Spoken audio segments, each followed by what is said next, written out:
Quando a crise acontecer, o que é que precisa ser feito de imediato para que você consiga ter um time autorresponsável, mesmo diante da crise? É necessário que você consiga estabelecer a ordem.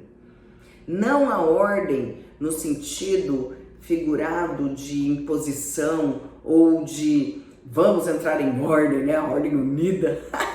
Não, mas a ordem de equilíbrio, sabe? É uma lei que traz passividade no sentido emocional. Então, nesse momento, você precisa acalmar os ânimos do seu time.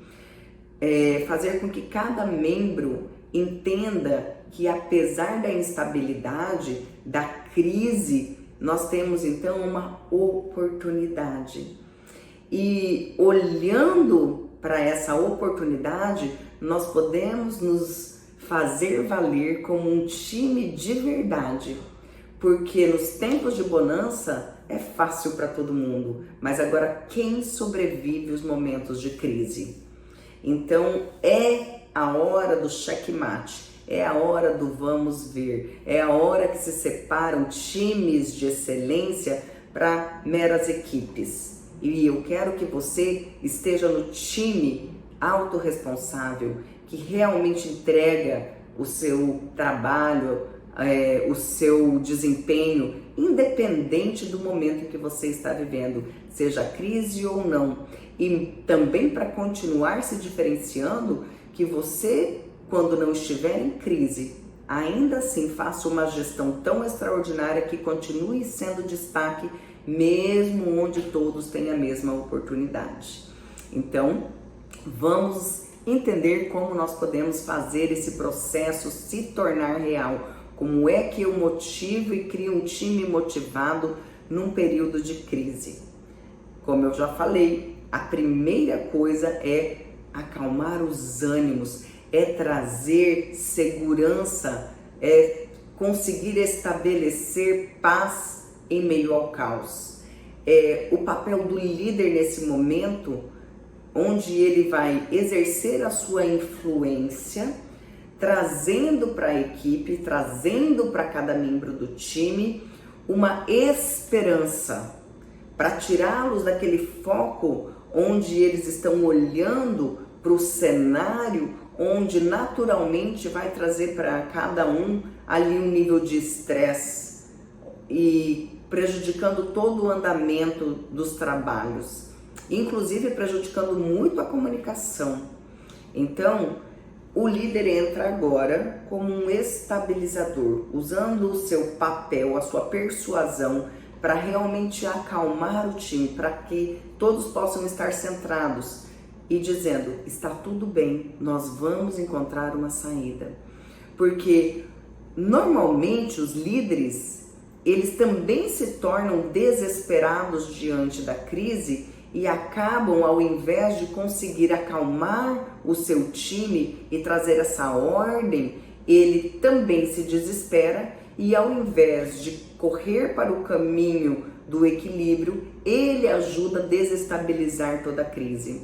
Por isso é importante que você tenha em mente que todos os cenários podem ser mudados imediatamente, de um dia para o outro, de uma hora para outra, que não se tem realmente estabilidade e é necessário que você já construa isso com os seus liderados, para que eles já estejam prontos e preparados para que na hora da crise vocês consigam se sobressair, que cada membro já esteja preparado para não se desesperar e manter a serenidade independente do que aconteça. Assim nós conseguiremos com mais facilidade exercer o nosso papel de líder de uma forma muito mais fluida. Porque quando você já trabalha a previsão da crise também junto com os membros do seu time, você já vai colocando em ação as possibilidades que precisam ser implementadas nesse momento. Eu gosto muito de falar de um exemplo, de novo do exército, né? Mas é porque tem coisas que que são essenciais para trazermos aqui para compartilhar. Por exemplo, enquanto eu tirava serviço de oficial de dia, onde na verdade eu era o líder do quartel, né, da brigada, eu era o líder, porque eu era o cargo maior ali, então eu era o oficial, certo? E tinha o meu adjunto, tinham toda a equipe ali, todo o time, e normalmente tem os sentinelas que ficam cuidando para que não haja invasão, para que não tenha roubo de armas, né? E como é que nós fazíamos para que, se por uma eventualidade o exército fosse invadido, como nós agiríamos? Você imagina se nós não estivéssemos preparados? Se eu estou lá como líder, né, tirando o serviço de oficial de dia, e as pessoas, né, estão, né, o meu time todo, os soldados, o adjunto, tá todo mundo lá cumprindo o seu expediente normal, né, como de praxe, e de repente se tem uma invasão. Como é que nós agiríamos? Acho que sairia todo mundo correndo, cada um para um lado, todo mundo se escondendo. Não seria mais ou menos isso? Todo mundo desesperado, não consegue pensar em equipe, pensa só em salvar a sua própria vida de repente, não é assim?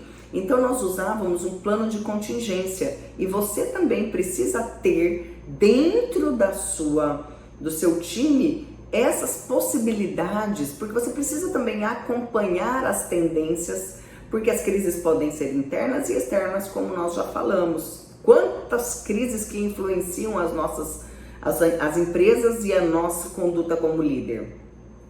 Então, o que nós fazíamos como plano de contingência? Nós já nos preparávamos para os momentos de crise. Então, quando nós estávamos no nosso dia a dia normal, nós parávamos tudo, elaborávamos um plano. Caso houvesse uma invasão, a sirene seria acionada e nós já tínhamos as ações de cada pessoa do time para que nós conseguíssemos driblar aquela crise, aquela invasão, porque na hora H, na hora real e não mais na simulação, nós já tivéssemos um caminho neural formado, sabendo o que nós precisávamos fazer. Então, na verdade, a crise, ela se tornava uma motivação. Ou seja, imagina que você tem um desafio, porque a crise é um desafio. Imagina que você está nesse desafio e você precisa agora vencer esse desafio. E se você está preparado, não dá vontade de ir para cima? Não dá vontade de fazer? Cadê o medo? Sumiu! Porque agora você está preparado, entende? Então, a crise sim, ela pode ser sinônimo de motivação.